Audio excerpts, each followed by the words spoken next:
ನಾನು ನಿನ್ನೆ ಉಪೇಂದ್ರ ಅವರ UI ಸಿನಿಮಾವನ್ನು ನೋಡೋಕೆ ಹೋಗಿದ್ದೆ.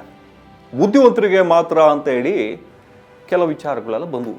ಅದು ಏನಪ್ಪ, ಇಲ್ಲಿನ ಸಮಾಜದಲ್ಲಿ ಇರ್ತಕ್ಕಂಥ ಹುಳುಕು ಇನ್ನಿತರ ವಿಚಾರದ ಬಗ್ಗೆ ಅವರು ಮಾರ್ಮಿಕವಾಗಿ ಹೇಳಿದ್ದಾರೆ. ಅದರ ಒಳಗಡೆ ಇರ್ತಕ್ಕಂಥ ಅರ್ಥ ಏನು, ಥಿಯೇಟ್ರಿಂದ ಶುರುವಾಯಿತು, ಕೊನೆಗೆ ಎಂಡ್ ಆಯಿತು, ಕಲ್ಕಿಯಿಂದ ಎಂಡ್ ಆಯಿತು, ಇದೆಲ್ಲ ವಿಚಾರಗಳನ್ನು ನಾನು ತುಂಬ ಡಿಕೋಡ್ ಮಾಡುವಂತಹ ಕೆಲಸಗಳನ್ನು ಮಾಡಿದ್ದೇನೆ. ಅಂದರೆ ಏನಿರ್ಬೋದು, ಅವರು ಹೇಳಿರ್ತಕ್ಕಂಥ ಕೆಲವು ಪಾತ್ರಗಳ ಪ್ರಶ್ನೆಗಳೇನಿರ್ತವೆ, ಅದಕ್ಕೆ ನನ್ನ ಪ್ರಶ್ನೆಯಿಂದನೇ ಉತ್ತರವನ್ನು ಕೊಡುವಂತಹ ಕೆಲಸವನ್ನು ಮಾಡಿದ್ದೇನೆ. ಏನು ನೋಡ್ಕೊಂಡು ಬನ್ನಿ.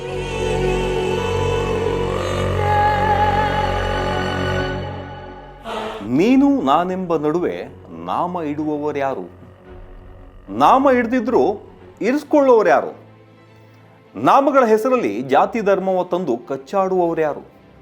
ಮೂರ್ಖರ ಪೆಟ್ಟಿಗೆಯಲ್ಲಿ ಸುಳ್ಳನ್ನ ಸತ್ಯವಾಗಿ, ಸತ್ಯವನ್ನ ಸುಳ್ಳಾಗಿ ತಿರುಚಿದವರ್ಯಾರು? ಕಾಮವನ್ನ ಕಾಮನಾಗಿಸದೆ ಕಾಮವೇ ತನ್ನೊಳಗಿನ ನಾಮವಾಗಿರಿಸಿಕೊಂಡವರ ನಿಜ ಬಂಡವಾಳವೇನು?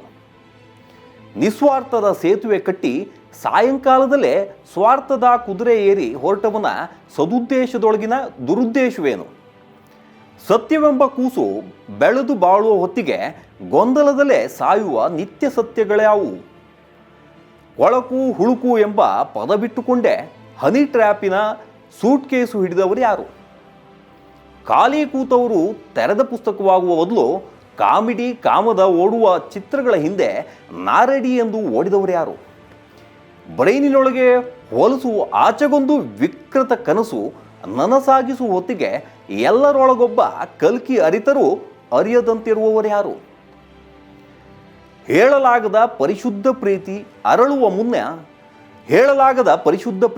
ಅರಳುವ ಮುನ್ನ ಕನಸಲ್ಲೇ ಉರುಳಿ ಕಾಣದೆ ಮರೆಯಾಗುತ್ತಿರುವುದೆಲ್ಲಿ?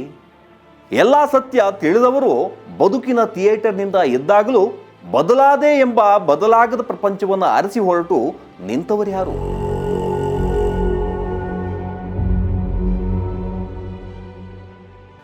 ಎಲ್ಲ ಪ್ರಶ್ನೆಗಳೇ ನೀನು ನಾನೇ, ನಾನೇ ನೀನು ಎಂಬ UI ಚಿತ್ರತಂಡದ ಪ್ರತಿಯೊಂದು ಪಾತ್ರಗಳೇನಿದ್ದಾವೆ ಅದರ ಉತ್ತರವಾಗಿದೆ.